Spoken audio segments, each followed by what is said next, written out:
हे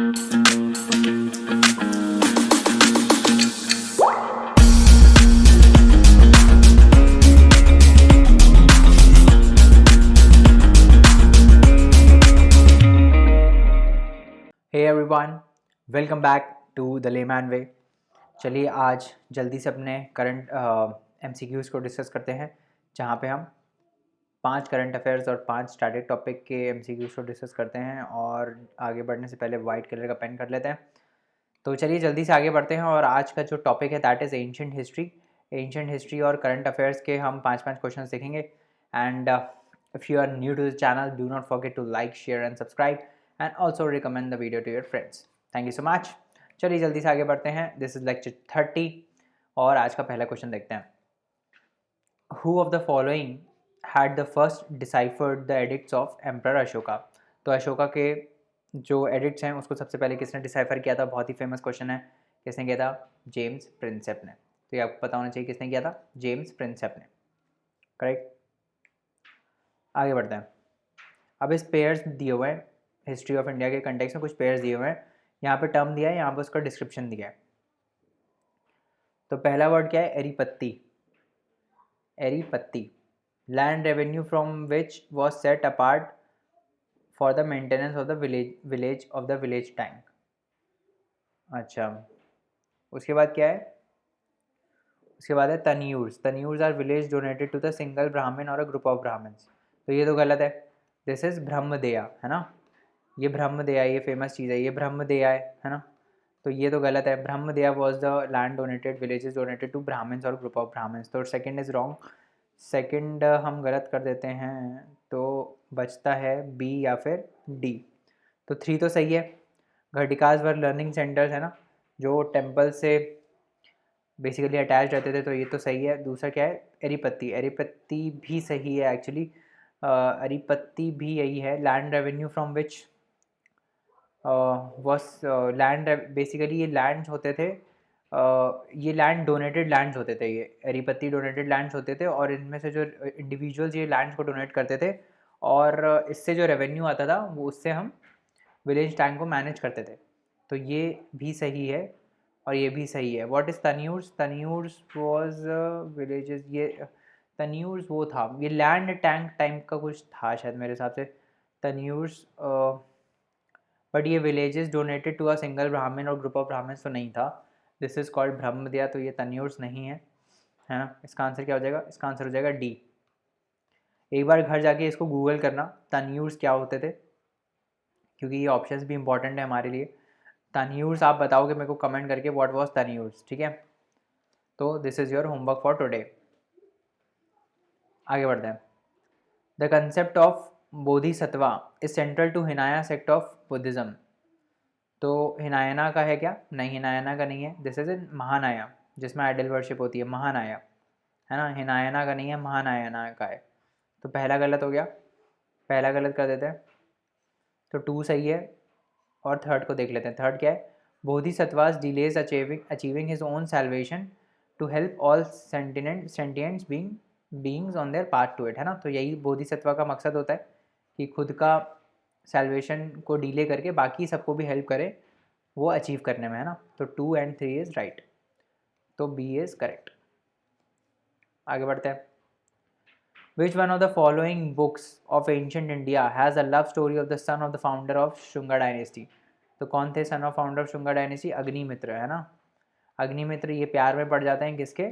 एक एक अपने महल की ही एक लड़की, सर्वेंट की, बेसिकली सर्वेंट होती हैं उनकी लड़की से ये प्यार में पड़ जाते हैं, है ना? तो इसके ऊपर लिखी गई है मालविका अग्निमित्र। उनका शायद नाम है ये मालविका। तोड़ोगे ना तो पता चल जाएगा। अग्निमित्र अगर पता है फाउंडर ऑफ शुंगा डायनेस्टी तो ऐसे ही आ जाएगा, क्योंकि देखो अग्निमित्र यहाँ पे है, अग्निमित्र बस एक ही में है, यहीं पे है अग्निमित्र, और ये मालविका लड़की का नाम लग रहा है, तो मालविका अग्निमित्र, इस टाइप से इसका वो क्या है आंसर? That is B. वहाँ पे अगर सोचना हो तो इतना पता होना चाहिए कि शुंगा डायनेस्टी का फाउंडर के सन कौन थे, है ना? तो that was Agnimitra, correct. With reference to the cultural history of India, the memorizing of chronicles, dynastic histories, and epic tales was a profession of which one of the following. तो पहला क्या है शर्मना, दूसरा क्या है परिवाजिका, तीसरा है अग्रहारिका और चौथा है मगध। तो ये किसका था? मेमोराइजिंग ऑफ क्रॉनिकल्स मगध का था, है ना। बाकी तीन का भी हम आगे पढ़ लेते हैं क्या क्या है ये। शर्मना का क्या था? जो एक्ट्स परफॉर्म करता था ऑस्टेरिटी और एस्थेटिक के। अग्रहारिका, अग्रहारिका क्या है? ये लैंड्स को देखता था जो चैरिटी में मिलती थी, उन लैंड्स को ये देखते थे। अग्रहारिका, अग्र ग्रह, ग्रह से आया था ग्रह। ग्रह मतलब क्या होता है? ग्रह मतलब घर। घर किसके ऊपर बनता है? लैंड के ऊपर बनता है, तो इस टाइप से देख सकते हो। परिव्रज परिव्रजाका, परिव्रजाका जो है ये क्या करते थे? ये घूमते रहते थे पैलेस में, है ना, वॉचमैन टाइप से। एंशिएंट हिस्ट्री टफ होती है नहीं। करंट करंट अफेयर से क्वेश्चन देखते हैं। Consider the following statements, but देखो जो टफ होता है ना हमको वो भी करना है, हमको सारा कुछ करना है, चाहे टफ हो चाहे वो ईजी हो, हमको सब कुछ करना है तभी हम यूपीएससी क्लियर कर पाएंगे, नहीं तो ऐसे नहीं हो पाएगा ना। ये टफ क्वेश्चन ही आपको करने हैं, ये जो ऐसे ऐसे नाम होते हैं ना, परिव्रजाका, अग्रहारिका, ये सब याद करने हैं क्योंकि ऐसे क्वेश्चन आते हैं। Consider the following statements regarding ICJ, international court of justice. तो पहले क्या बोल रहा है? The court is compose of 15 जजेस who are representatives of governments. तो पहला ऑप्शन सही है कि गलत है? गलत है। क्यों गलत है? क्योंकि 15 जजेस तो सही हैं, इट इज़ कम्पोज ऑफ 15 जजेस, but they are not representatives of government. Independent जजेस होते हैं ये, है ना, इंडिपेंडेंट जजेस होते हैं, they are not representatives of governments. तो पहला गलत हो गया, पहला गलत कर देते हैं, ये गया और ये गया। तो 2 और 4 सही है, इसका मतलब थर्ड देख लेते हैं। ऑप्शन थर्ड क्या है? जजेस are elected for terms of office of 9 years by the UNGA, united nation general assembly and the security council. तो दिस इज करेक्ट। 9 साल का टर्म होता है ना।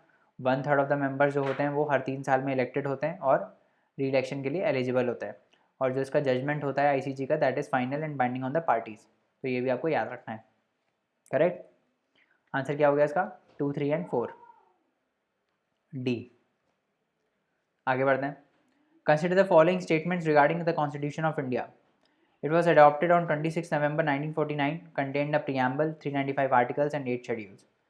अभी कितने शेड्यूल हैं? 12 शेड्यूल हैं, पर जब कॉन्स्टिट्यूशन अडॉप्ट हुआ था तब 8 ही शेड्यूल थे, तभी तो 9 शेड्यूल ऐड हुआ ना फर्स्ट अमेंडमेंट में। This is correct. दूसरा क्या है? All the provisions of the constitution came to force on 26 November 1949 itself. तो सारे प्रोविजंस आए थे क्या? नहीं, सारे प्रोविजंस एनफोर्समेंट में नहीं आए थे, कुछ प्रोविजंस बाद में आए थे 1950 में, 26 जनवरी 1950 तक में आए थे। तो दूसरा गलत हो गया, दूसरा गलत कर देते हैं, दूसरा गलत कर देते तो हमारा आंसर आ गया सी।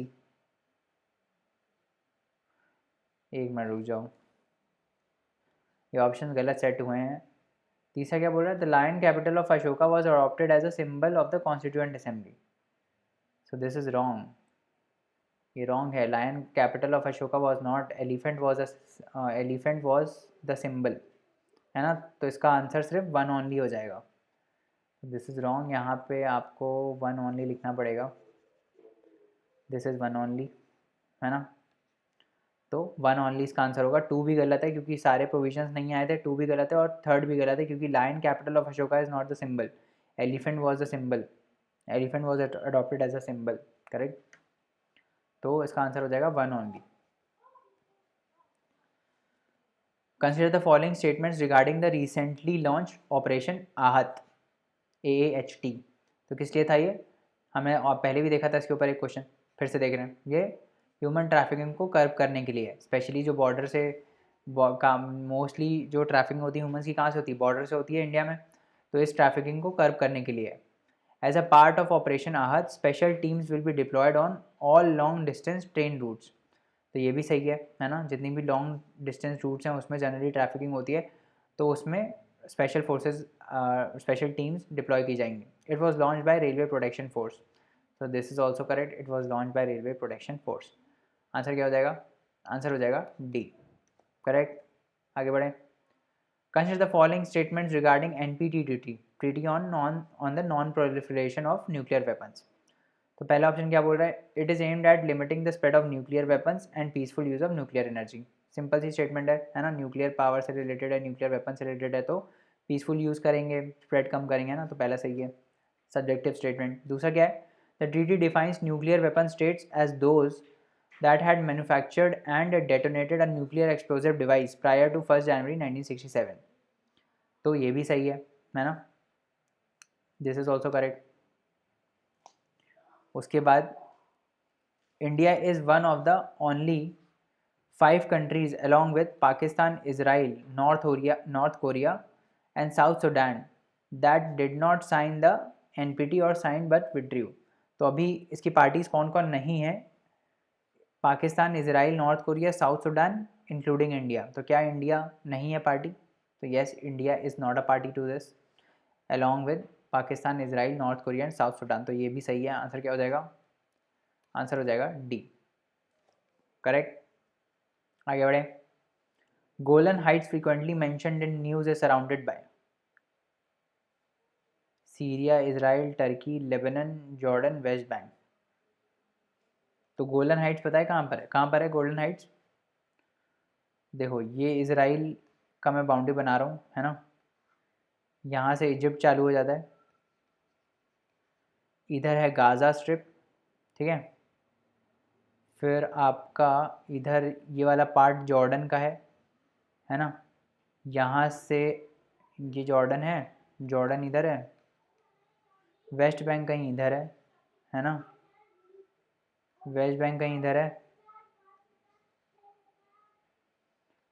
और इधर है गोलन हाइट्स, इधर है गोलन हाइट्स। तो गोलन हाइट्स के ऊपर है बेसिकली लेबनन, है ना, गोलन हाइट्स के इधर है लेबनन, और ये वाला जो पार्ट है इसका दैट इज सीरिया, है ना, ये रहा इजराइल, ये है गोलन हाइट्स, ये सीरिया रहा, ये इजराइल रहा, ये ऊपर लेबनन है, टर्की तो इससे भी ऊपर है ना, टर्की इससे भी ऊपर है, तो टर्की तो नहीं है ऑप्शन में, थर्ड गलत कर दो, थर्ड गलत करो, ये चला गया, ये चला गया और ये चला गया, ऑप्शन आ गया सी। 1 2 4 5, 1 2 4 5 क्या है? Syria, Israel, Lebanon and Jordan, है ना। तो यही 4 कंट्रीज़ हैं, सीरिया, जॉर्डन, इजराइल और लेबनन। वेस्ट बैंक भी इसको टच नहीं करता है ना। यहाँ पे है डेड सी, इधर है सी ऑफ गैलीली, करेक्ट। ये मैप इंपॉर्टेंट है मिडिल ईस्ट का, ये आप याद रखना। इसका आंसर क्या हो जाएगा? इसका आंसर हो जाएगा सी। तो आज के जो हमने MCQs हैं वो कर लिए हैं। Thank you so much guys for listening to the lecture so patiently, and अगले लेक्चर में मिलते हैं, कल मिलेंगे फिर अब इसी 10 MCQs के साथ।